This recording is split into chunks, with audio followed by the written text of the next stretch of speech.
Millatni kim yo'qotadi kim? Millatni kim yo'qotadi qizim?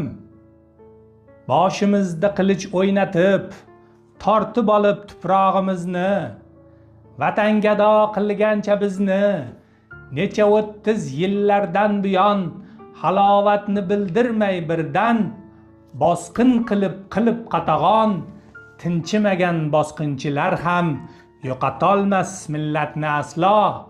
Daraxtni qurt, temirni yerzang, chetdan kelmas boshingga balo, har bir balo chiqar o'zingdan. Millatni kim yo'qotadi kim? Bildingmi o'g'lim? Korrupsiya, poraxo'rlik, davlat byudjetini talon-taroj qilish bu millatni, davlatni ich-ichidan yemiruvchi, parokanda etuvchi dahshatli illatdir. Ming afsus va nadomatlar bo'lsinki, bugungi kunda O'zbekiston 180 davlat ichida 121-o'rinni egallagan holda korrupsiya keng tarqalgan davlatlar qatorida kelmoqda.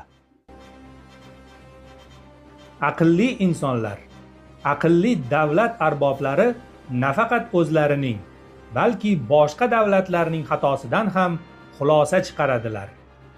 Agar korrupsiyaga qarshi jiddiy va haqiqiy kurash olib borilmas ekan, alal oqibat Suriyaning kuni boshimizga tushishi mumkindir.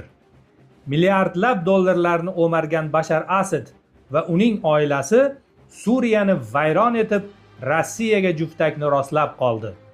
Suriyaning kuni boshimizga tushmasdan avval harakat qilishimiz, korrupsiyaning buzg'unchi oqibatlarini oldini olishimiz o'ta zarurdir.